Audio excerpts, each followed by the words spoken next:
Good afternoon. Let's get ready to call this meeting to order. The time is 4:35 p.m. Commissioners present. Our President, Ordell Ghilarducci, and Commissioners Wong, Ono, and Wolf. Commissioners Mall, Dunning, and Lee are excused. And I wanted to make note of an agenda.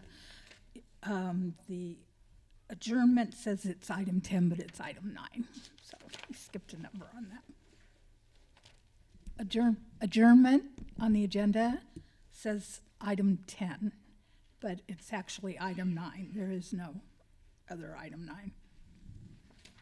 Thank you. So we have a full agenda this evening. It's Thursday, March 21st. We're here in the Corrett Auditorium of the main library, meeting of the San Francisco Public Library Commission. If you haven't already, the materials for the agenda plus supporting materials are in the back. And we're going to go ahead and begin our commission meeting with agenda item 1, which is general public comment. Good afternoon, commissioners and members of the public. I'm Peter Warfield, Executive Director of Library Users Association, and I have pretty much two main concerns.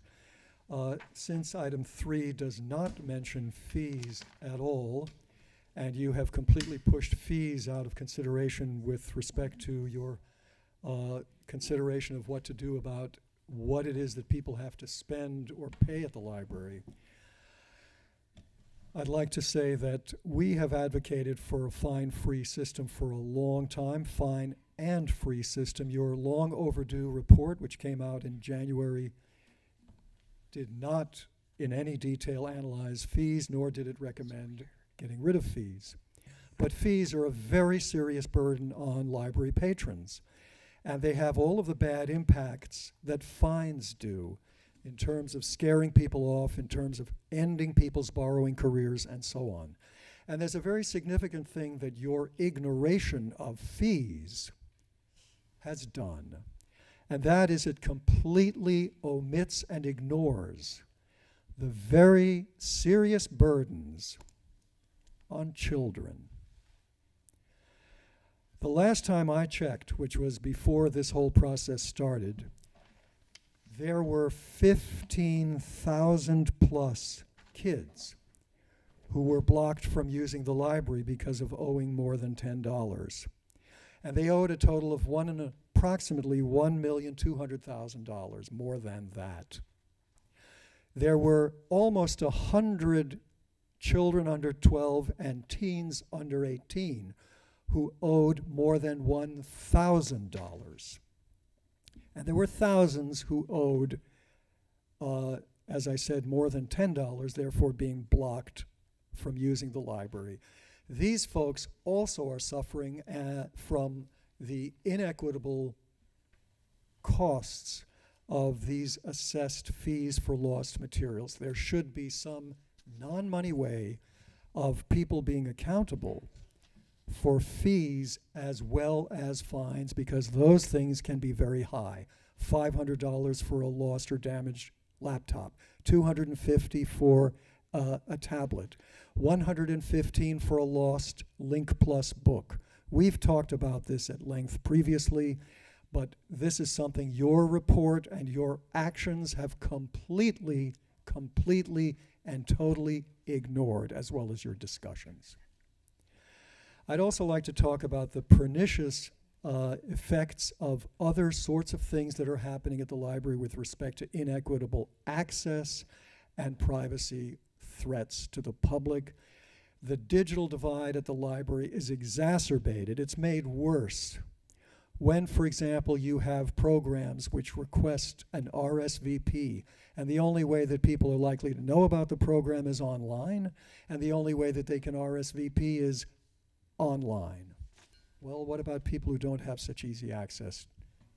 They're left out. Likewise, with respect to privacy, most, if not all, of the electronic access that you've got through ebooks and so on is only available to people who can pay to play. It's not available at the library, and there's a very serious privacy issue with those. Thank you. Thank you. Further public comment? Afternoon. My name is Brent Paradise. I have a suggestion or a request. Could we perhaps have one day a week where the library here is quiet, a quiet day, like an old-fashioned library, where we don't have brass bands in the library, or choirs singing, or ballet people on ropes with the accompanying music? It's just something that I'd like you to consider. Thank you. Thank you. Further public comment?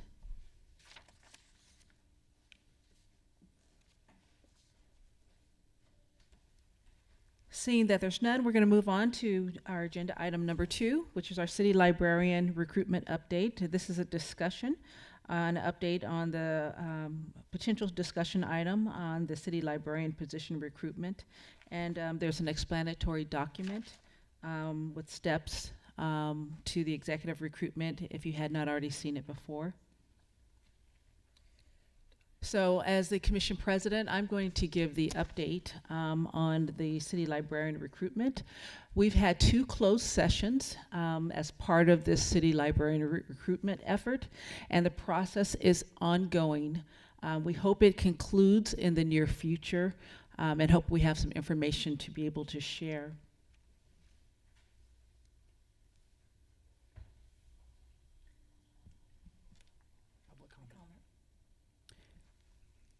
So that concludes the city librarian report. I'll open it up to public comment.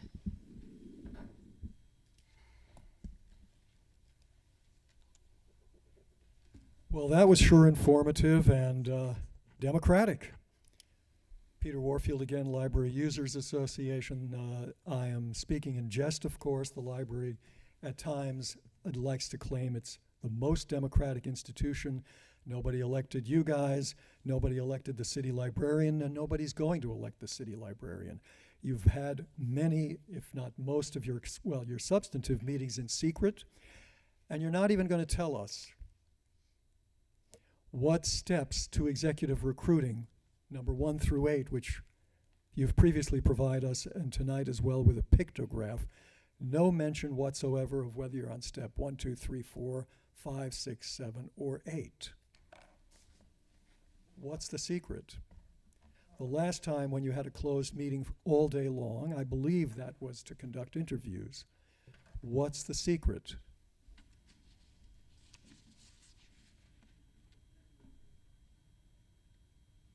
Most of the serious decisions that are going to happen on this process are going to be done in closed session. Which I think is unfortunate, especially since there may not be folks who are applying that care about secrecy. And I've been at other libraries where the final steps of executive recruitment involved open questioning and public being able to view and comment on the candidates, or at least the finalists. It would be interesting to hear what your experience has been. It would be interesting to know how many folks actually applied for the job, whether the recruitment agency that you got actually did its job, and if it had very few people, how come? Are you going to do what I understand the charter requires, which is to name 3 candidates and send those names to the mayor for the mayor's consideration? Somebody this week asked me, aren't we going to get an update on the city librarian's report?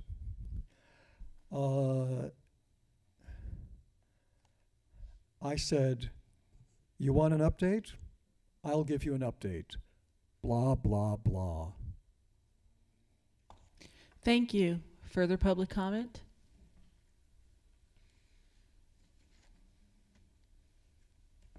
Okay, we're going to move on to item number 3, which is on your agenda, the outstanding liability related to overdue fines.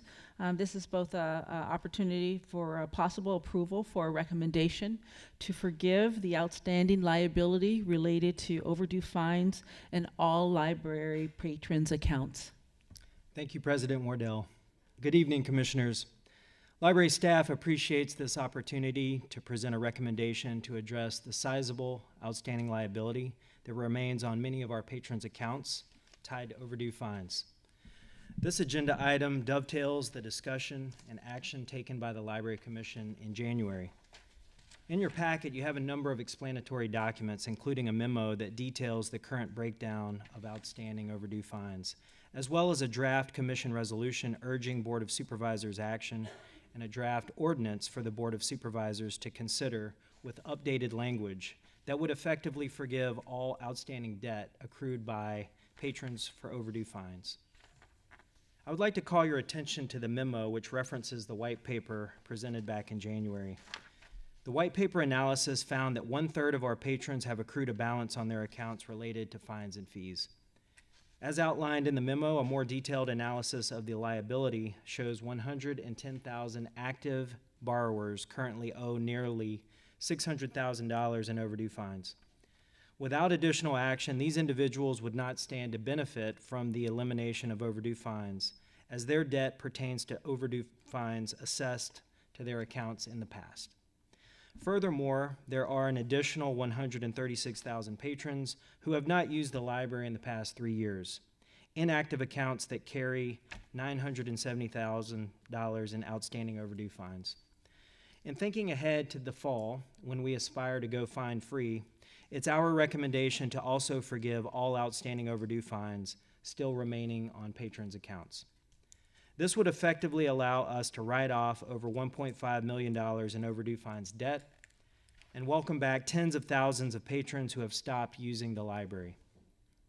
In examining the approaches of many of our peers who have been trailblazers in eliminating overdue fines, we've found these library systems have overwhelmingly taken similar action in writing off this debt to restore access through fine forgiveness. You have a draft resolution in your packet that urges the Board of Supervisors to pass the draft ordinance also in your packets. I'll call attention to Section 2 of the ordinance. Section 2 would forgive all outstanding overdue fines at the same time the new fines and fee schedule takes effect. This recommendation holds great promise to address equity in our community and restore access for 5% of our active users, over 17,500 individuals. It would also provide the library an opportunity to re-engage members of our community who have stopped using library services over the past several years due to their account balance. I appreciate your consideration of this proposed action, and my team and I are more than happy to address any questions or concerns you may have. That concludes this portion. Okay. So we're going to go ahead and move into public comment.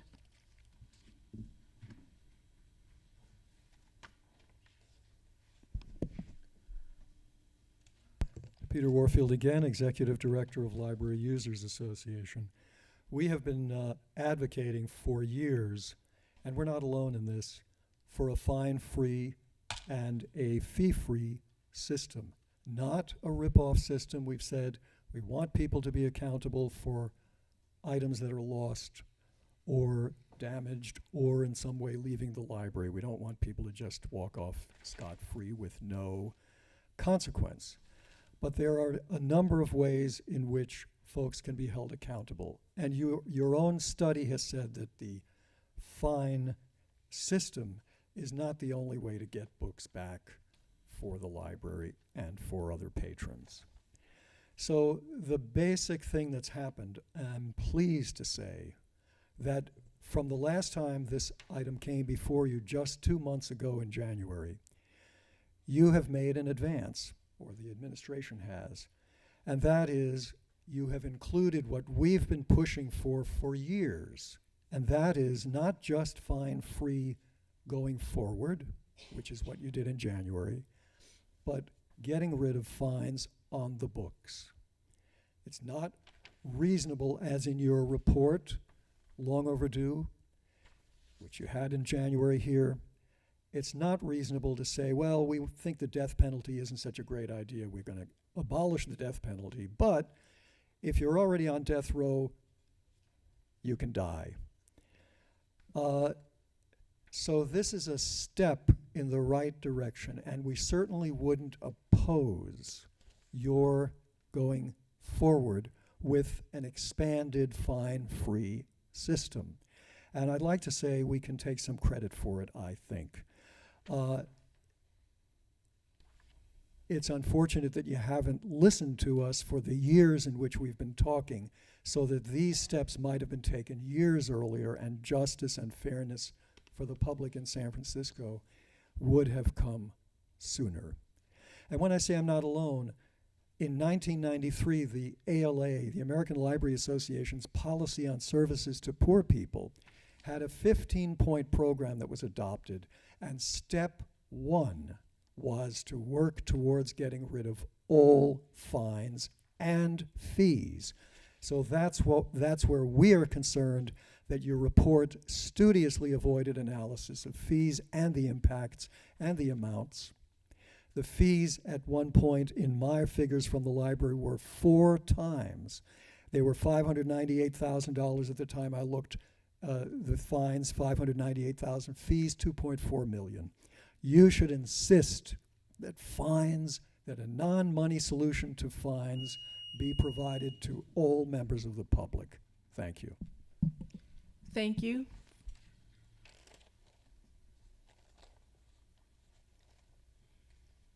Hi, my name's Ann Stuhlger. I direct the Financial Justice Project in the Office of the Treasurer.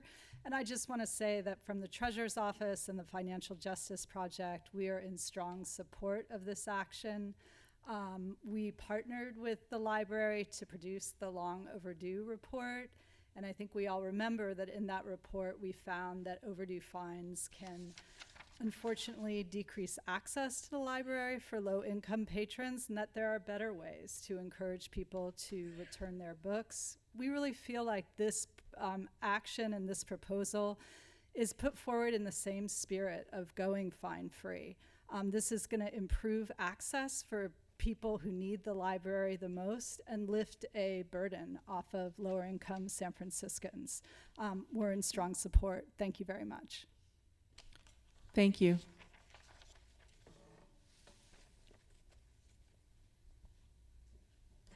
Good evening, Commissioners. My name is Krista Brown, and I work with Ann at the Financial Justice Project in the Office of the Treasurer and Tax Collector. I just wanted to reiterate that we are in strong support of this recommendation.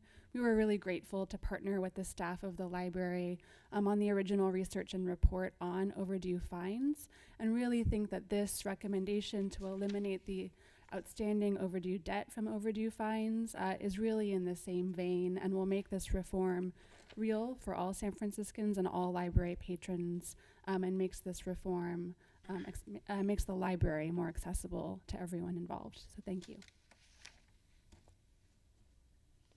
Thank you. Is there further public comment on this item?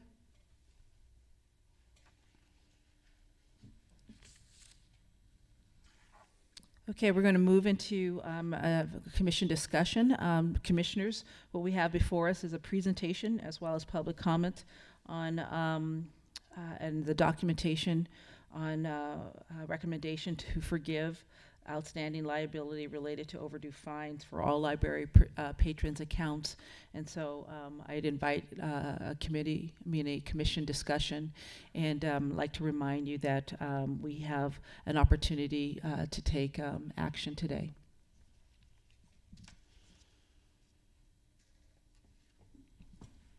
Commissioner Wolf. Thank you, and thank you for the presentation and the comments from the public. I think this is a really great action, and I really commend the staff for doing their homework and providing us with a detailed understanding of the financial implication to erase this, the fees that are outstanding, but also to recognize what that will mean for the patrons moving forward. That feels very important to connect this with the fine-free program that we have already addressed and approved. So this feels like the next step to ensure that the access is available to all San Franciscans. So I really applaud your efforts for this. Thank you. Thank you. Commissioner Ono. Hi, I appreciate everyone who's worked on this project. I know it's been a long time coming, but the report was great. All of the research and work that went into this is much appreciated. I'm glad that we're going to be able to get patrons back and have them have equal access along with everyone else in the city. So thank you all for all of the hard work. Thank you. Commissioner Hong? Second everything that's been said. We should vote today, and we should vote to approve. Okay. I think that's all the commissioners except for myself. I just want to comment and thank the library staff for the research and the statistical analysis that's based upon both quantitative and qualitative data. This work is embedded into the experiences and the narratives of people that we don't often hear from because among other items in the city life as well as in life throughout the Bay Area, it gets more challenging to be able to fully participate. And one of the values of this particular institution is to push and to resist this whole idea of information, the information divide. And you can't gather information, you can't engage in information if you're not included in it because of a barrier that has been placed because of policies and procedures. So this is a social justice and an equity and inclusivity gesture. And I also want to thank the members from the Office of the Treasurer and the members of the public that gave your commentary that supports this work that we know is so important. So with that, well, I'd like to is there a motion to approve the recommendation as it's stated on the agenda and has been presented to us? Hi, I'd like to make a motion to approve the recommendation to forgive the outstanding liability related to overdue fines on all library patrons' accounts. Thank you, Commissioner Ono. Is there a second? I second. Thank you, Commissioner Wong. Any additional discussion? Okay. Hearing that there is none, all those in favor say aye. Aye. All those opposed? The motion is approved as stated, and congratulations to the city, the San Francisco Public Library, as well as to the citizens and the residents of and patrons of the San Francisco Public Library. This ordinance wasn't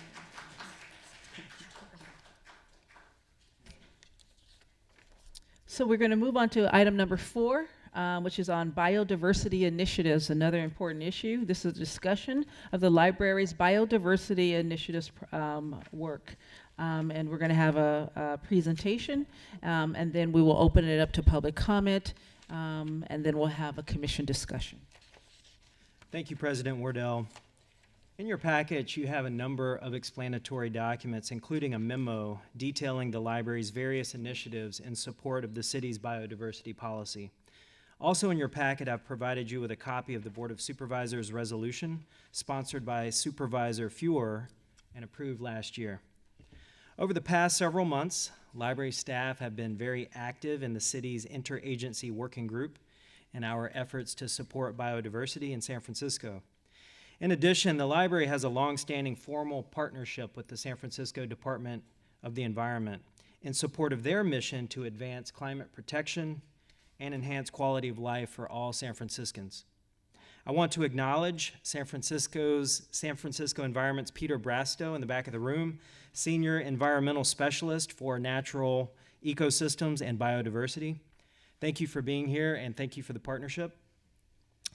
Today, we've prepared a presentation to take you through the library's specific programs and initiatives that support biodiversity. This report is being provided to affirm the library's commitment to San Francisco's biodiversity vision and to share the library's key biodiversity initiatives.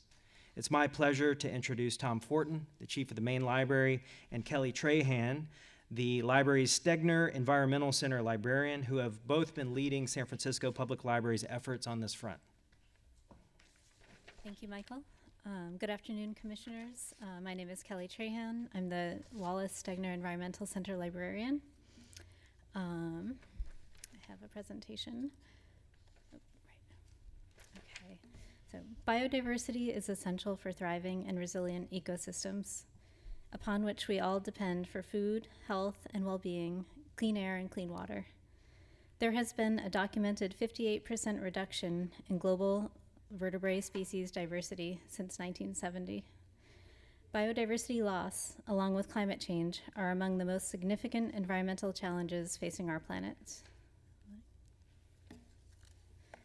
The state of California is one of the world's 35 biological diversity hotspots, and the only one in the United States. 95% of San Francisco's land area has been developed, and its remaining natural heritage is in a precarious state due to the ongoing challenges of invasive species, urban growth, pollutants, the effects of climate change, and other human impacts. But it's remarkable what remains. Our local ecosystems include a dozen distinct ecological communities, hundreds of species of native plants, birds, mammals, reptiles, amphibians, and insects, and 10 federally listed endangered species, including uniquely San Francisco species such as the Presidio and Franciscan manzanitas. The San Francisco Biodiversity Policy passed unanimously by the Board of Supervisors in April 2018. It establishes local biodiversity as a citywide priority. It posits a framework for robust interagency collaboration for nature, and it requests departmental level biodiversity surveys and public commitments for action from 15 city departments. It outlines key process elements and tools for moving forward and has 5 main goals: to have biologically rich ecosystems, equitable access and experience, ecological planning and design, community stewardship, and resilience and sustainability. The library's biodiversity initiative highlights include the Nature in the City map collaboration, the creation of a map which highlights the biodiversity that shapes San Francisco through the lens of geology, habitat restoration, history, and interconnections. The Citizen Science Innovation Fellowship, providing BioBlitz programs that connect patrons to nature and encourage long-lasting environmental stewardship through involvement in local resource issues. The Summer Stride partnership with the National Park Service, giving patrons the opportunity to explore the wonders of the national parks with ranger-led tours and tales. The partnership of the Mixed Teen Center and the San Francisco Green Film Festival on a short video contest for teens, which focuses on the city's climate action plan, and creating equitable experience and connection to nature through outdoor gardens, living roofs, seed lending libraries, plant swaps, and more at various library locations. Expanding green initiatives such as battery recycling, unused medication mail-back envelopes for proper disposal, and circulating watt meters. Participating in the city's zero waste program, and using the Interagency Biodiversity Working Group as an opportunity to identify areas to partner with other city departments. Oh, sorry.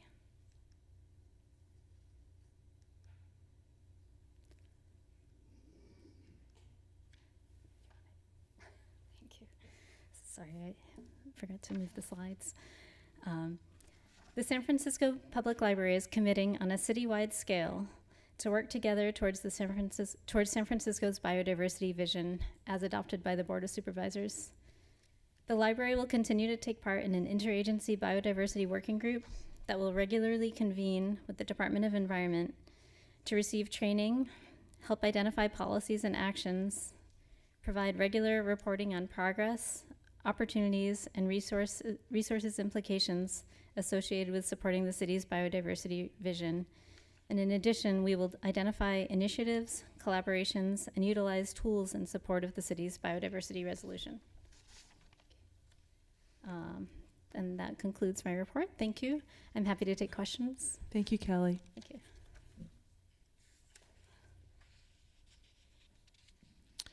Okay, what we'll do is open it up to public comment, and then we can open up to commission discussion.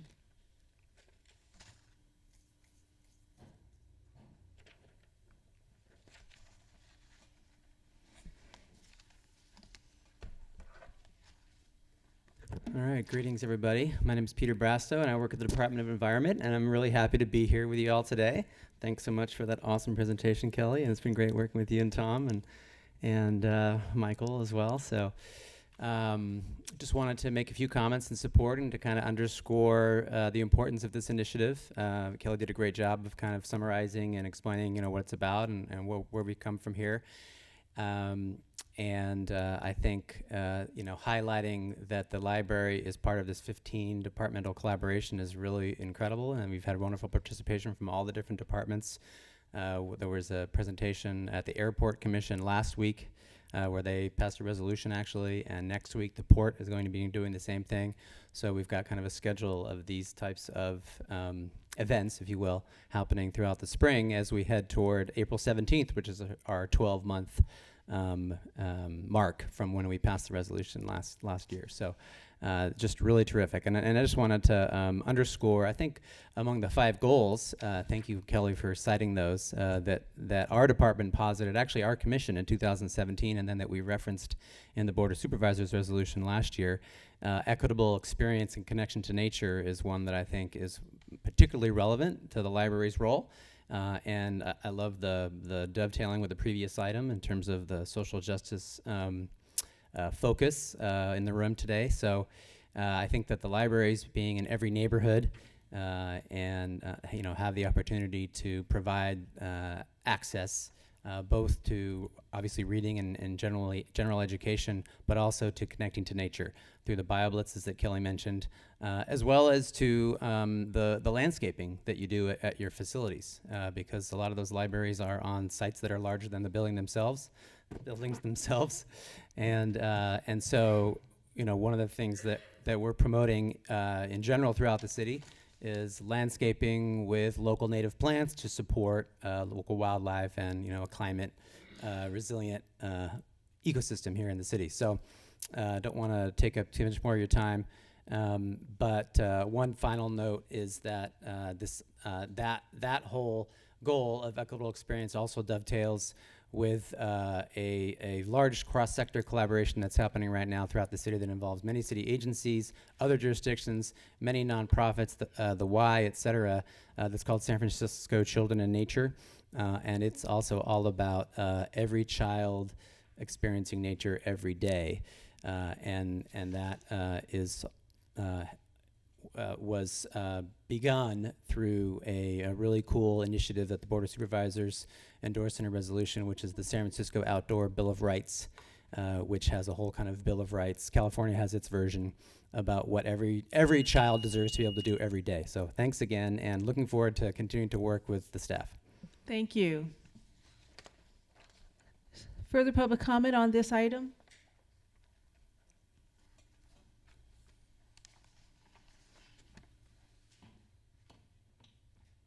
Okay, seeing that there's none, we're going to move into our commission discussion, and we have Kelly available as well as our Chief of Branches, Chief of Maine.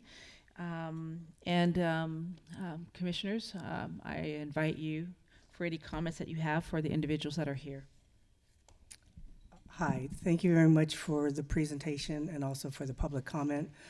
I'm very competitive. How do we stack up against other agencies in San Francisco?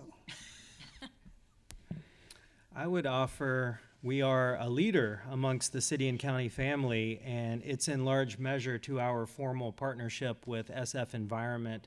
We're extremely fortunate to have such a robust partnership.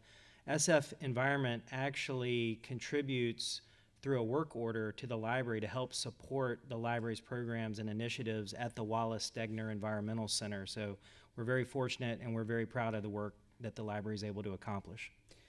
Yeah, because we've been doing a lot of this work prior to the resolution being passed last year. So that's what I was hoping you were going to say. We are a leader, but just wanted to have it known. Thank you. Absolutely. Thank you.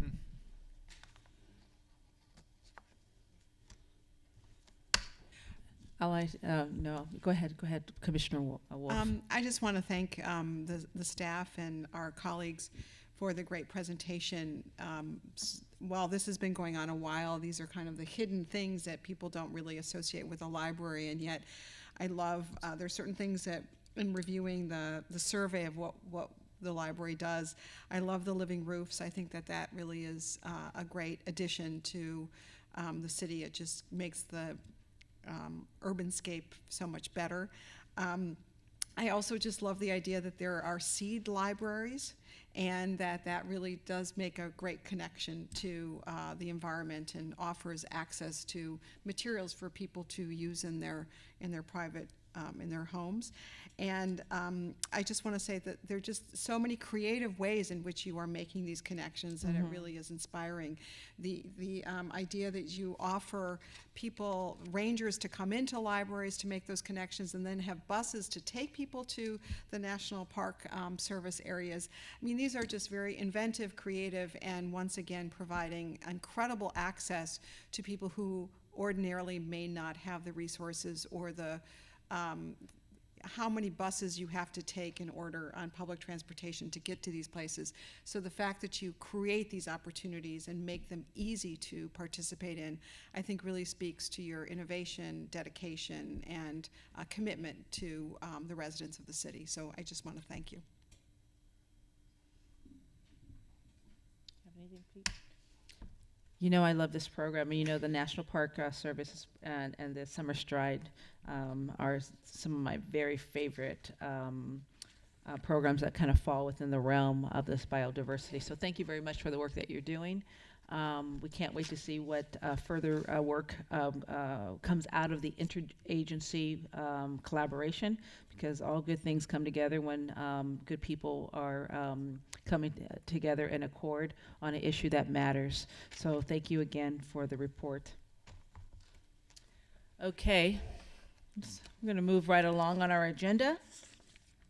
And we are on item number 5, our city librarian's report. This is an item for our city librarian to report on the recent activities of the library and make any announcements. Thank you, President Wardell. I'm pleased to share a number of reports this evening, beginning with an update on the supplemental FY19 budget. You may recall we brought this budget request to the Commission back in January related to the ERAF revenue, and Maureen has a brief report on the Board of Supervisors approval process. Thank you, Michael. Yes, so I will be providing an update based on the supplemental that we discussed with you at our January 17th Commission meeting. So just wanted to start off with a little bit of a reminder about the ERAF money. It is a state program that shifts a portion of the local property taxes to the public school system for each county. And what happens if there are remaining funds is it goes back to the local government. So for the city, for the current year, it meant that we as a city entity needed to appropriate $415 million in the current fiscal year in order to access those monies and be able to pursue different projects. For the library, that meant approximately $9.5 million. And the recommendation from the Controller's Office, as you know, was to treat this revenue as a one-time source. Even though we may anticipate that it'll happen again, we cannot guarantee that. So with that in mind, as you may recall, we discussed this as one-time source, so we identified some capital uses for it. Through the negotiation process with the Mayor's Office and the Board of Supervisors, we saw some evolution in the allocation for the library projects. And this was true for some of the other departments that had some allocation as part of this source as well. Over time, what we had presented to you, let me just give you a point of reference. What we had presented in January was around $4 million to address the seismic joint or moat project here at the main library, and then around $5.5 million to activate the space on our Fulton side in alignment with the larger idea of the Civic Center Realm project.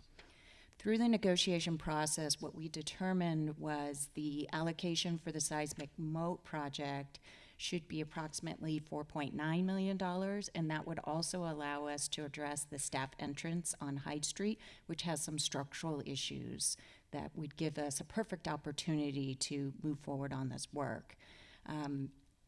And then with respect to activation, it was determined that we really need to do some scoping work before we can move forward with the actual project.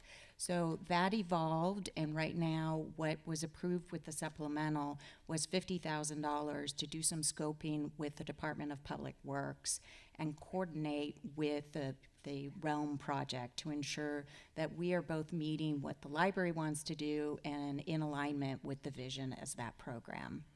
And then the last thing that came about was the development and identification of facility energy efficiency projects.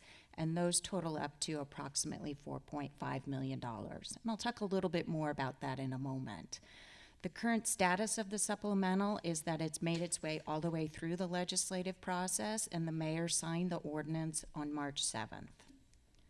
So some of these pictures you saw the last time we discussed this with you, that you'll see the test section for the moat work that the Department of Public Works did for us. We determined that that was a successful solution, so we're going to take that project throughout the entire moat. We'll phase it because obviously we can't do the whole project at one time, or we would have access problems to the facility, and we certainly don't want that. Again, there's that Hyde Street staffing entrance that we want to fix, and then just a couple examples of the cracked granite that has resulted from the years of use and movement in the moat itself. These are some of the same shots that you saw in January as far as the potential for the activation along the Fulton Street side of the library. And the top rendering is from the Civic Center Public Realm program. And then the two pictures are just examples of the ways in which we have activated that space through some programming. So we'd really like to figure out how to make this a permanent thing with the structure in place for that to happen over time.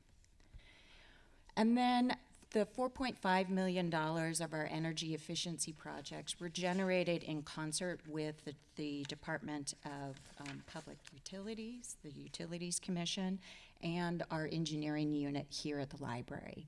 We're going to focus some major efforts over at our support services facility at 199th Street. We're looking at replacing some rooftop HVAC and building systems to be more efficient, and then also looking at putting some solar panels over there to take advantage of that and move towards a more green environment. We also are hoping to replace our natural gas furnaces with some electricity-driven pumps at up to 8 locations in the branches. We're also going to want to work with PUC on an actual audit to figure out what are our needs and identify some future energy efficiency projects. So that'll help inform some future decisions that'll probably come through as part of the budget process. And then lastly, we're looking at solar projects at 2 branch locations at this juncture, which includes Eureka Valley branch and the Excelsior branch. And so that is the sum and total of the efficiency projects that we'll be pursuing as part of this supplemental appropriation. That concludes my report, and I'm available when you have questions. Thank you, Maureen. Next, we'd like to highlight our celebration of Her Story, the library's celebration of Women's History Month in March. Christina Mitra, Family Engagement Coordinator from our Community Programs and Partnerships Division, is here to provide this report. Thank you, Michael. Good evening, Commissioners. My name is Christina Mitra, and as Michael said, I'm the Family Engagement Coordinator here at the library. In my role, I have the pleasure of leading and coordinating youth cultural programs, and tonight I'm very happy to introduce you to Her Story, Past, Present, and Future. This is the first time in recent memory that we've had a system-wide theme highlighting Women's History Month. We've called it a celebration, but you might actually want to call it a festival, which is what the Johnny Funcheap website that picked up this, the fervor from the celebration and actually listed over 100 of our programs on their website. Our free events, our book lists, our exhibitions. This month, every library is offering a diverse array of programming to engage everyone, female, male, and non-binary, to uplift the experiences, accomplishments, and talents of women. For adult programmers, Her Story has been a chance to expand partnerships. One of the Keystone programs is a collaboration with the New York Times photo series, Redefining Representation, Women of the 116th Congress. That will be here in the Correct Auditorium next week on March 26th. If you jaunt across the way, and you can check out a powerful panel that same night in the Latino Hispanic room with Bay Area female entrepreneurs, featuring Gail Peary, co-owner of the Foreign Cinema Restaurant, and Eileen Rinaldi, founder and co-owner of Ritual Coffee, amongst others, that same night. And just yesterday, we hosted a program in partnership with the San Francisco Department on the Status of Women and Queens Bench Bar Association about women in decision-making roles, which featured our very own commission president. Thank you so much. I'm proud to share that every one of our presenters for youth are women. You see here that they are storytellers, book artists, taiko drummers, dancers, authors, and more. One way that we approached youth programming was to highlight beloved library presenters within the context of Women's History Month. So for example, you see here at the bottom, Teresa Colleen, otherwise known to many children as the Lizard Lady, has been part of our programming for years. But this time what we did is we brought her back, and she included her personal story as one of the very first female wildlife presenters in this field. The patron response has been overwhelmingly positive. As you can see, our diverse audiences have been engaged and dazzled by our live performances.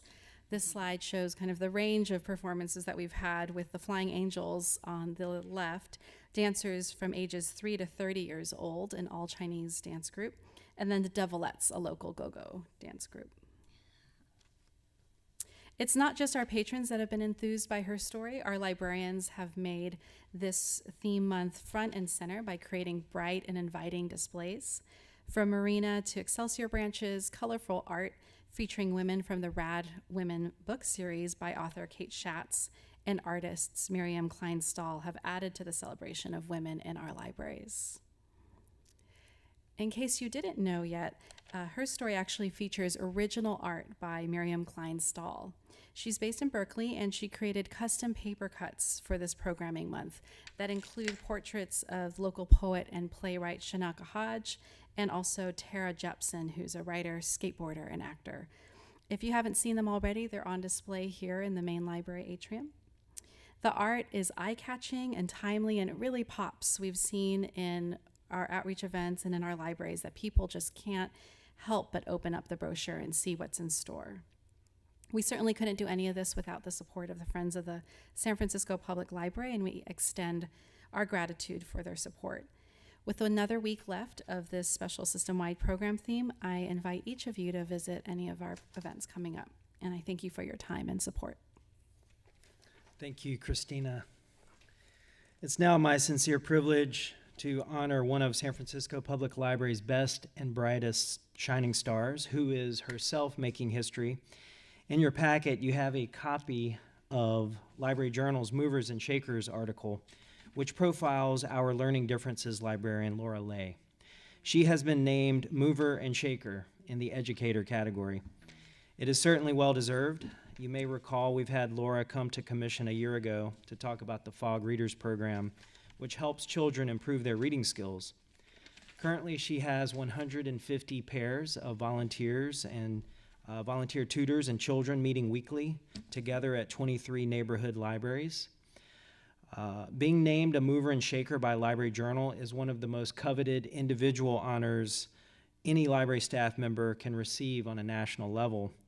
Unfortunately, Laura couldn't be here this evening for us because she is tutoring a young lady in our Literacy and Learning Center on the 5th floor. But we're certainly proud of the work that she's doing to help young people improve their reading and be successful in school. Finally, I'd like to report out on an exciting visit we had a couple of weeks ago when actor and director Emilio Estevez came into town. The library partnered with the San Francisco Coalition on Homelessness to do an advanced screening of Emilio's new film, The Public, at Glide Memorial Church. The film is a drama that tells the story of a group of individuals experiencing homelessness who refused to leave the downtown public library in Cincinnati at closing time during a bitter cold snap. It's a timely film with an all-star cast, as you can see. The screening was a smash hit with a capacity crowd filling Glide's pews. Commissioner Ono and Commissioner Wolf were present, along with a number of library staff. Former District 8 Supervisor Bevan Dufty moderated a panel at the conclusion of the film with Estevez, Kelly Cutler from the Coalition on Homelessness, and our own Leah Esquera, the library's social worker. And that concludes the City Librarian's report. Thank you very much. So we're going to go ahead and open it up to public comment.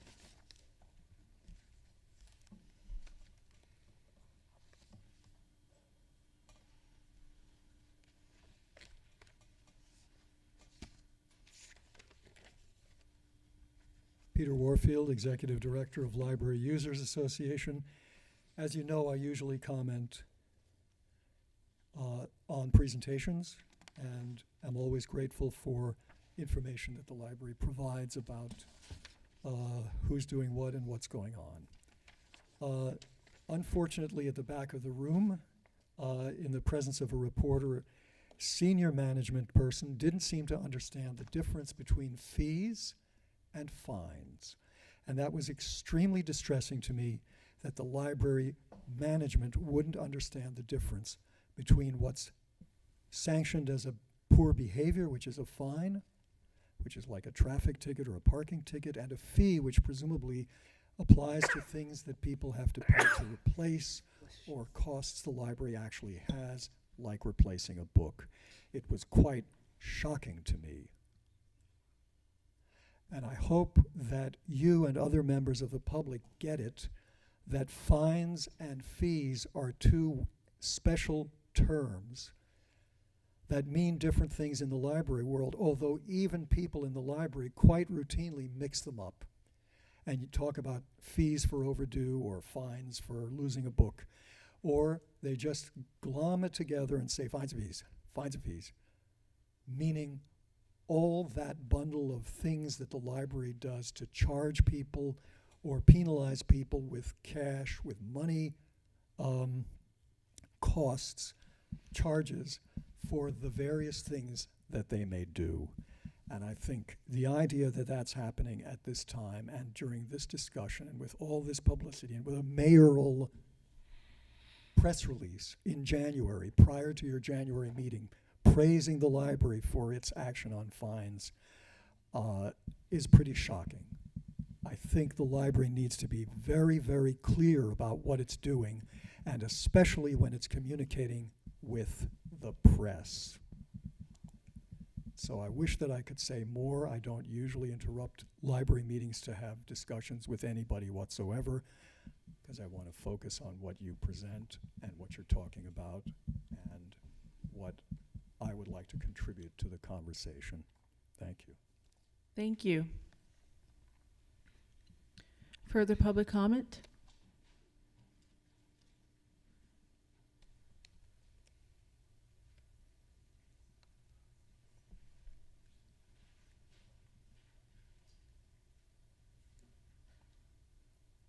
Yeah, I just want to send out a special thank you and of appreciation to all you guys, and also specifically the president. An organization and a few friends turned colleagues had a marvelous and thoughtful conversation on Blackness to close out Black History Month, and it was a fantastic, very interesting event. As well, I want to bring up an article that I read in the Daily Journal about the city of San Francisco potentially banning e-cigarettes for our youth community. I think it's obviously interesting, but regardless of how you feel about the ban or not, I think this offers a unique opportunity to really show the youth community that we care, and we also have outlets for the people who don't necessarily want to engage in those activities, but also people who do, and also want to respect the rules, of course. Thank you so much. Thank you. Is there further public comment?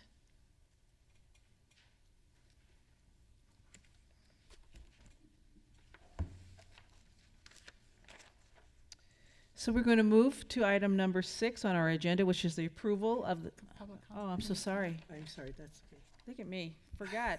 The commission wants to discuss the city librarian's report, which was beautiful. Thank you, Commissioner Ono, catching me on that. I was just I was thinking about the comments so much. No, but it was a very good report, and Yes. I appreciate everyone that presented, Maureen, Christina, and I'm just so sorry that Laura wasn't here. I know that she's doing great work tutoring, but I have a family friend that is part of the FOG program, and they're going to be just so thrilled that Laura received this great honor. I mean, it's a nationwide honor, and I'll make sure that they are told. But I also wanted to thank the library for putting on the public too. I did see that at ALA, but it was great to have it at the Glide.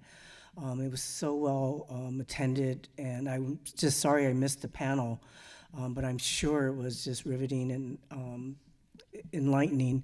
But overall, just as a general, the city librarian report is just so inspiring, so thank you all for helping. Thank you. That's really nice. Peter? Yeah, it's one of my favorite moments every meeting, when every month there is always a new report on new programs that are occurring, and it's just so great to hear, and it feels like when we say that SFPL is leading the country as a library system, that's when I really feel it. Is every time there's a report on, for example, the Her Story series of programs. It feels very just innovative, and that we're really thinking ahead. So it's my favorite part. I love it a lot, and thank you for including it every single time. Thank you. Nice. Commissioner Wolf? I just want to concur that it is the most wonderful part, because there's so many sides to what happens here at the library. And while I appreciate Michael's presentation, I really love how he really allows the staff to really talk about what they do and how well they do it, and it really is great to see the passion in which they present the work. I had a couple of comments. I haven't met Lorelei, but I really look forward to meeting her, because that is such an honor, and I feel so excited for her to be acknowledged in that way. And the Her Story, I think the only thing that disappoints me about programs like that is that the kind of intensity that happens in 1 month, and the response and enthusiasm from the whole community and the branches and the main library, it's like you just wish it could continue. And I hope that threads of this will continue through the year, and it's just not limited because March is Women's History Month, but that you really will keep that going in very meaningful ways to keep people connected and informed. I had a couple of questions actually for Maureen about the moat work. And you let us know that first of all, I want to say it's great that the staff entrance is going to have some new attention to it, and I hope, and I'm assuming and I'm sure you are, involving some of the staff and making sure that their comments and perspectives are included in thinking through, because that is their main point of entrance and exit. And also, you mentioned that the moat work will take time because you'll do it in phases. And I was wondering if you could elaborate on what that is. This a year? Is it 6 months? What is that? Actually, I'm going to defer to the facilities expert on this, but I think that your time frame is spot on. Yes. Thank you. Good evening, Commissioners. Roberto Lombardi, Facilities Director. So we've completed the pilot project, which was designed to basically identify any potential issues with replacing the moat. So that went very well, so we have a very good idea of what needs to be done for the rest. But at this point, the time frame has not yet been completely determined because there are a lot of factors to take into account, not only budget, but also what impact it will have to the exterior of the building. So we haven't really evaluated yet whether it would be better to try to do the whole thing all at once or perhaps break the work into contract segments so there's that way there will be a lesser impact on the public and on the staff. Yeah. So we'll be able to report at a future meeting, though. Public Works is now working on the design for the entire project. Great. I would just like to suggest that when the time does come and the equipment arrives on site, I think a good signage system is really useful to let the public know. Just a little, sign that just says what's happening here, because otherwise it's very confusing, and I think this is a moment to educate and engage and just let people know what's happening. Thank you, Commissioner. I completely agree with you. It's a great idea. I just want to thank, actually I was going to go to something else. Thank you so much. Thank you so much for the programs you did through the Community Engagement Office of the San Francisco Public Library. The work that you guys do is just really quite phenomenal. And I also wanted to go back to Maureen on the Fulton Activation Program. Can you just tell me a little bit more of what have been some of the outcomes? Have you gotten any feedback yet from the community on this project? Actually, I have not been directly involved in the Realm project. I know that Tom has been, our chief of Maine, has been attending some of those meetings, as well as I believe the assistant chief of the Maine. And I know that the plan is with Public Works is that they're already connecting with the folks working on that project to make sure that our projects align and that the visions are similar, but that we really want to make sure that what happens on the side for the library is what we want versus some of just whatever it is that they're envisioning at this point. Okay, great. I'd love to be able to hear a little bit more about that. I think that that's a very exciting project for this particular neighborhood to activate the Civic Center. And it's already being activated as of some of the things we've seen in the recent months, particularly coming out of Mayor Breed's office. Sure. But I think this is just going to add so much more kind of empowerment, kind of community empowerment in a whole different kind of a way. Yes, definitely. And we can certainly come back and provide some more information as we move along in the scoping project, and then just share some additional information on the Civic Center Realm project on the whole. Great, thank you so much. So now we're going to move on to the next item, which is the approval of the minutes of January 17th, 2019, and this is an actionable item for the commission. I'd like to open it up for public comment.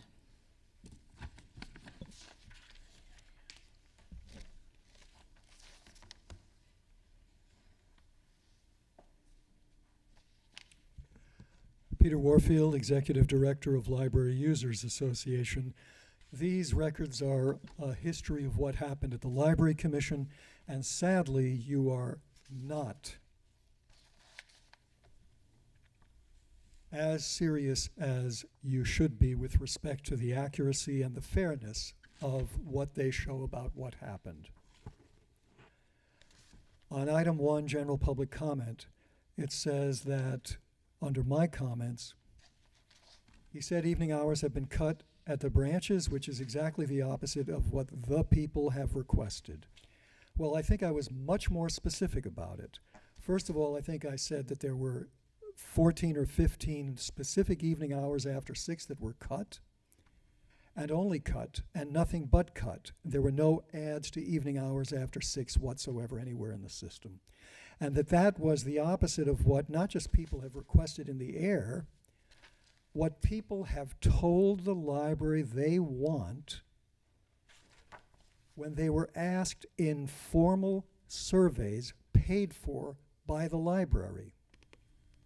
That's a lot stronger than just what they requested. Public comment on item 2, election of commission officers.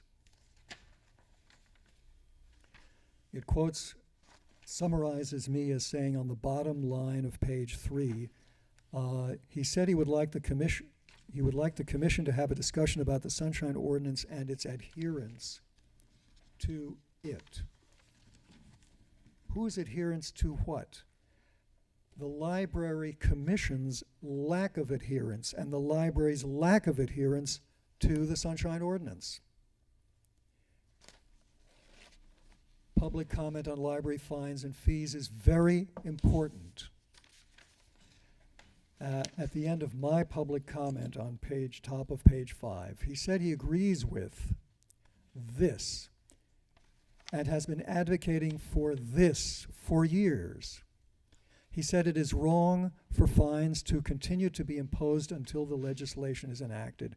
Completely blurry, lacking in making the necessary distinctions, and implying that when the legislation is passed to get rid of fines, it's also going to get rid of previously existing. It should read, he said he agrees with getting rid of fines and has been advocating for years, but it's wrong for existing fines to remain on the books even after the legislation is enacted.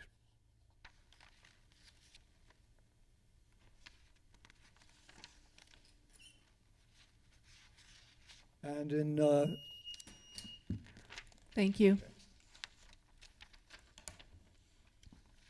Further public comment? Seeing that there's none, commissioners, can I have a motion to approve the minutes of January 17th? I do have a couple of edits. Commission Secretary Blackman is going to hate me for this, but on page 7 and page 17, just small, like super small cosmetic things. The last vote on page 7 goes ayes 6-1, Dunning, Huang, Mal, Ono, and Wardell, Giraduzzi, Wolf. Slight grammatical thing, and then similarly there's just some the same thing on page 17, the vote, just the punctuation on the vote there. Sorry. No problem. It's noted, the two punctuation errors. Any further comment from the commission?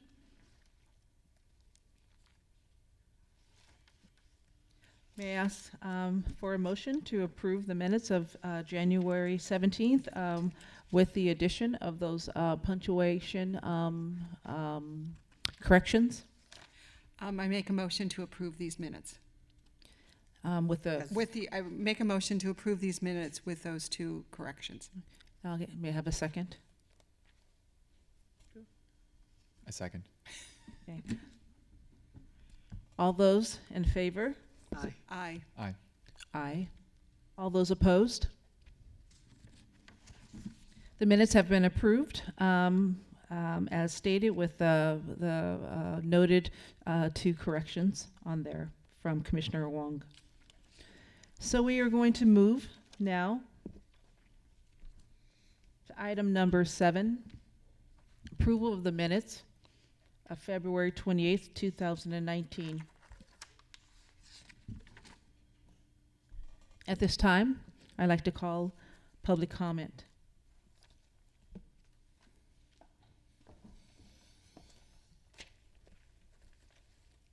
Peter Warfield, Executive Director of Library Users Association. It's very sad that the four of you sitting here, Commissioners Wolf, Commissioner Ono, Commissioner Wardell Giraduzzi, and Commissioner Huang, care so little for the realities and the truth that you're willing to let completely go by as ignored comments that I have made about important aspects that would help make understandable and comprehensible things that I have said. You've done this before, but on policy matters as important as fines and fees, it's execrable. It's wrong and it's bad. And you don't even say why you're going to ignore it. You just simply pretend you didn't hear anything. That's the reaction you give. Didn't hear, didn't see anything. That's wrong. Is there any further public comment? Is there any discussion about these minutes among the commission or comments? I make a motion to approve the minutes from the special meeting of February 28th, 2019. We have a motion. Can I get a second? I second. Okay, all those in favor to approve the minutes as they are, say aye. Aye. All those opposed? The motion to approve the minutes of February 28th is passed.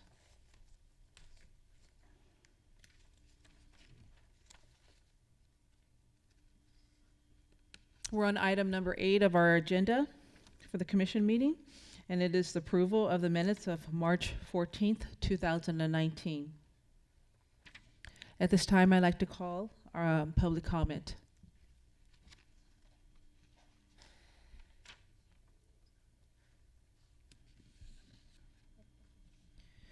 Seeing that there is no public comment on agenda item number 8, I'm going to ask the commissioners, is there any discussion on the March 14th, 2019 minutes?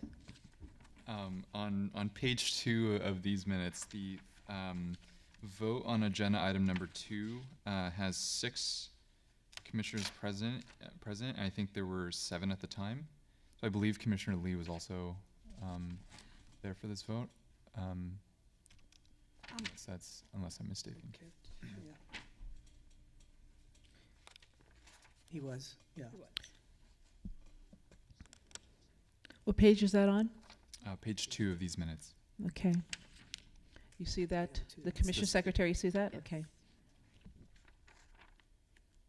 Are there any other items on the March 14th meeting notes, commissioners? I move to approve the minutes with the recommended change. Thank you. Second. We have a motion with modification of the minutes for that correct notation, and we have a second. All those members of the commission that are in favor to accept it as stated, say aye. Aye. Aye. All those opposed? And I'm aye as well. I didn't say it.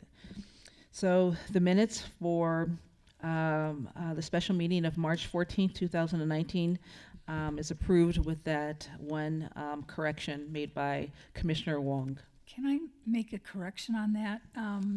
Commissioner Dunning was not present. So it was 6-0. No for agenda item. Yeah, I'm looking on page 2. This is after On the possible reconvening. closed session, she No. did not No, arrive. on item 2, towards the bottom. Okay, Yeah. thank you. Do you have it now, Secretary? Yeah, at the top Blackman? of the page is correct. Okay. Dunning was not there. Okay, Yeah. thank you. Okay. So the motion and the second and the approval stands.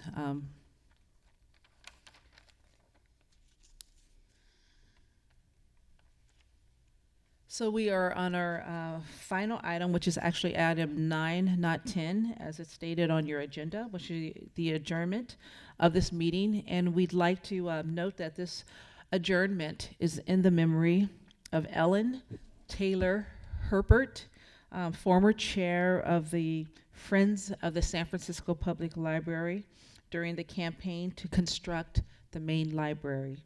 So we just want to acknowledge her memory as we are closing out this particular San Francisco Public Library Commission meeting.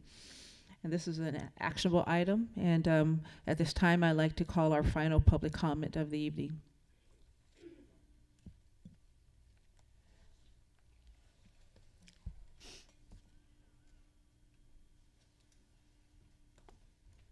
Peter Warfield, Executive Director of Library Users Association. Ellen Huppert was a very strong supporter of the library in her way. We didn't always agree, but she was very devoted and I think very seriously concerned with the library being a good place for everybody. She, I guess I'm surprised I don't see the Council of Neighborhood Libraries. I thought that she was on the Council of Neighborhood Libraries, but I'm not sure.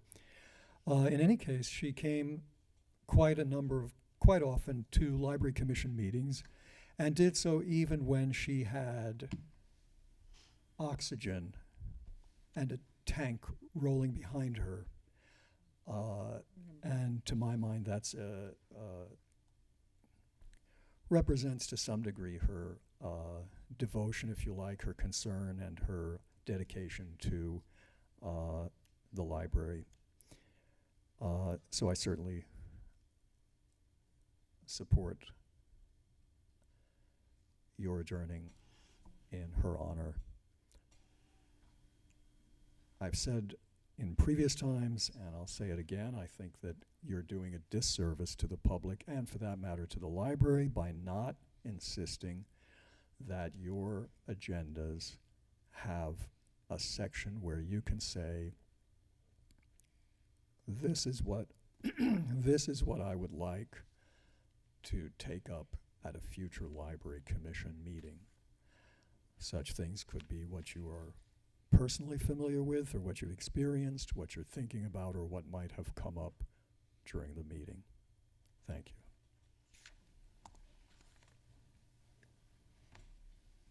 you. Hello. Hello. I'm Michael.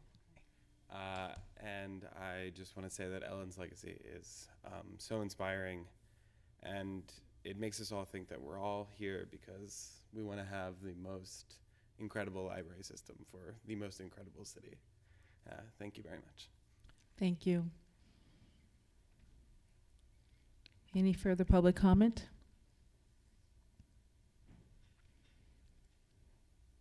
Seeing that there is none, I just want to note everyone's attention. If you did not already, her obituary is available in the back, and to add to the comments from the public that has been already made, and I want to thank both of the members of the public that have shared your comments.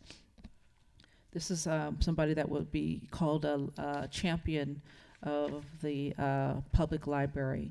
And if it had not been for individuals like her, where would we be? And so we are grateful for the life that she lived and the way in which she situated the library as the center and central part of what a good and functioning society should be like. And so I want to thank Ellen Taylor Huppert and her, as she's transitioned, and thank her for the work that she has done to make this a great institution.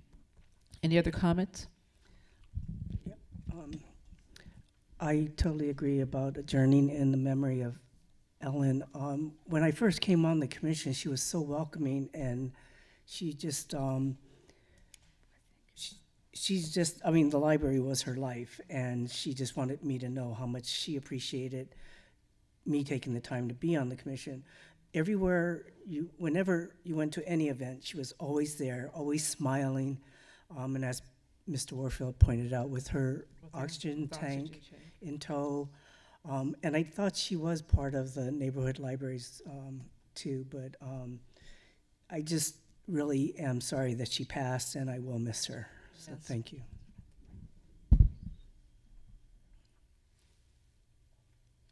So at this time, I'd like to call a motion to adjourn this meeting in the memory of Ellen Taylor Huppert, former chair of the Friends of the San Francisco Public Library, particularly during the campaign to construct this beautiful building, the main library. Can I have a motion? So moved. And a second? Second. Okay. All those in favor to adjourn in Ellen's memory, say aye. Aye. Aye. Aye. All those opposed? The motion stands. Thank you. This meeting is adjourned.